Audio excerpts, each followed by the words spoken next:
নমস্কার বন্ধুরা, আমি সুস্মিতা বাংলা ক্যানভাস চ্যানেলে সকলকে স্বাগত জানাচ্ছি। আজ আমি শেয়ার করব সকলের প্রিয় কাতলা মাছের ভাপা। এক রকমের ঝাল ঝোল খেতে খেতে মুখ একবারে পচে যায় সবারই। একটু অন্যরকম করতে চাইলে এইভাবে কাতলা মাছের ভাপা তৈরি করে নিন। গরম ভাত দিয়ে কাতলা মাছের ভাপা হেভি লাগে খেতে। জন্য আমি এখানে নিয়ে নিয়েছি 3 পিস কাতলা মাছ, আর সেটাকে ভালো করে নুন মাখিয়ে নিচ্ছি। আর তার আগে মাখিয়ে নিয়েছি একটা অর্ধেক লেবুর রস দিয়ে মাখিয়ে রাখলে মাছটা কিন্তু ভীষণ নরম হয়। এবার আমি এর মধ্যে এক এক করে হলুদ গুঁড়ো, শুকনো লঙ্কার গুঁড়ো এগুলোকেও মাখিয়ে নেব। হাফ পিঞ্চ মতো হলুদ গুঁড়ো দিয়েছি আর হাফ টিস্পুন মতো শুকনো লঙ্কার গুঁড়ো দিয়েছি। সামান্য পরিমাণে সর্ষের তেল দিয়ে দিচ্ছি। সর্ষের তেলটা 3টে মাছের ওপরে এভাবে দিয়ে এবার ভালো করে হাত দিয়ে সুন্দর করে এভাবে মাখিয়ে নিতে হবে।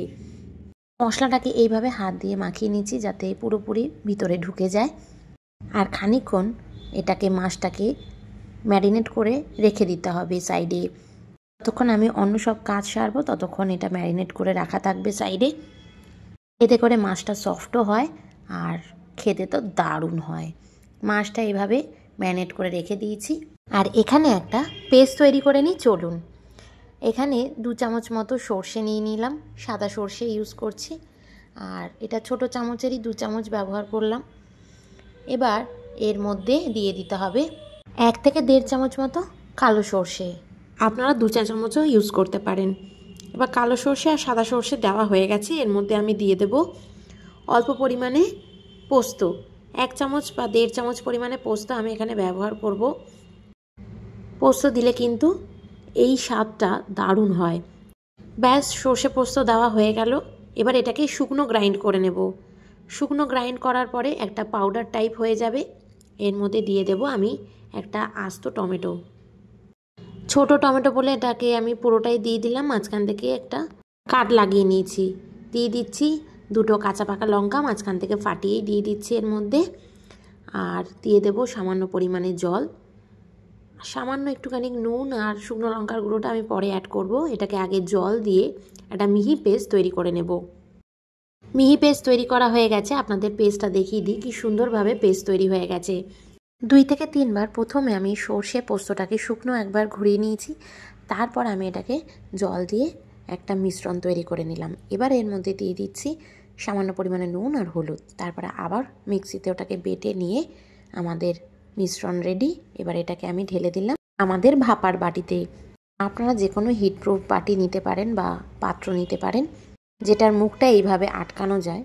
এই জন্য আমি টিফিন বক্সে এই মিক্সচারটা ঢেলে দিয়েছি। এবার একটা একটা করে মাছ দিয়ে আমি এইভাবে মিক্স করে সেট করে বসিয়ে দিচ্ছি। আগে থেকেই মাছগুলো ম্যারিনেট করা ছিল। আর এই মশলাগুলো দিয়ে ভালো করে মিক্স করে ওর উপর দিয়ে আমি একটু একটু মশলা লাগিয়ে দেব। এই রান্নাটা হালকা ভাজা রুই মাছ বা কাতলা মাছ দিয়ে করতে পারেন, কিন্তু এটা এইভাবে যদি করেন স্বাদটা বেশি ভালো হয়। ভাজাভাজির ঝামেলাও থাকে না, সময়টাও বাঁচে আর খুব সুন্দর টেস্ট হয়। আমি দিয়ে দিলাম এখানে মিক্সি ধোয়া জল। খেতে কিন্তু অনেকটাই ভালো লাগে। এইভাবে কাঁচা লঙ্কাগুলো ফাটিয়ে দিয়ে দিচ্ছি। এটা কিন্তু একটুখানি ঝাল ঝাল হয়, যেহেতু সর্ষে দেওয়া আছে তাই একটুখানি ঝাঁঝটা হলেই ভালো লাগে। আর এর মধ্যে দিয়ে দিচ্ছি বেশ কিছুটা কাঁচা সর্ষের তেল, তাও 2 চামচ মতো কাঁচা সর্ষের তেল অ্যাড করলাম। মাছেতেও তেল আর নুন মাখিয়েছি, আর এর মধ্যেও আমি তেল দিয়ে দিলাম আর পরিমাণ মতো নুন দিলাম, 1 চামচ মতো দিয়েছি। দিয়ে দিচ্ছি 1 চামচ মতো চিনিটা আপনারা চাইলে অ্যাভয়েড করতে পারেন, বাট একটুখানি দিলে ভালো লাগে। আর একটু পরিমাণ চিনি আর নুন অ্যাড করে এইভাবে ঢাকা দিয়ে দিলাম পাত্রটাকে। এবার আমি এটাকে গ্যাসের মধ্যে বসিয়ে দেব। তার আগে কড়াই বসিয়ে দিয়েছি, তার মধ্যে জল দিয়ে একটা স্ট্যান্ড দিয়ে এরভাবে উপরে বসিয়ে দিলাম। এবার কড়াইটাকে কিন্তু ঢাকনা দিয়ে ঢেকে দিতে হবে। এটা কিন্তু ভেপারেই সেদ্ধ হবে। 20 থেকে 25 মিনিট আমি এটাকে ঢাকা দিয়ে পুরোটাই রেখে দিয়েছিলাম। এমন একটা ঢাকনা দিতে হবে যাতে ভিতরেই ভেপারটা ধরে থাকে। এবার ঠান্ডা হওয়ার পর আমি এই পাত্রটা খুলে নিয়েছি। দেখুন কতটা মাছটা সুন্দর দেখতে হয়েছে, কালারটাও দারুণ। ওপর থেকে অল্প কুচিয়ে রাখা ধনেপাতা আর 2টো চেরা কাঁচা লঙ্কা দিয়ে দিলাম। আর মাছটাও পারফেক্টলি কুকড হয়েছে। খুব সুন্দর আর নরমভাবে এই মাছটা কুকড হয়েছে। দারুণ একটা সর্ষের গন্ধ বেরোচ্ছে আর এই ধনেপাতাটা কিন্তু আমাদের ছাদের, গন্ধটায় যেন রান্নাঘরে মোমো করছে। মাছটা আপনাদের একটা প্লেটে সার্ভ করে দেখাচ্ছি।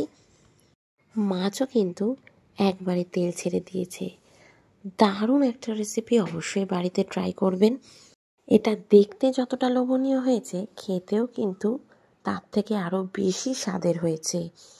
গরম ভাতের সাথে এই কাতলা মাছের এরকম ভাপা যদি থাকে তাহলে খেতে খুবই ভালো লাগে, সহজেই তৈরি হয়ে যায়। আর যেদিন খুব বেশি রান্না করতে ইচ্ছা করে না, এইভাবে রুই বা কাতলা মাছের ভাপাটা ইজিলি তৈরি করে নিতে পারেন। আশা করি আমার ভিডিওটা ভালো লেগেছে আপনাদের।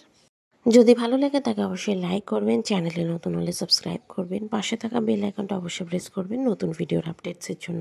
ভালো থাকবেন, দেখা হবে নতুন রান্নার ব্লগে। টাটা।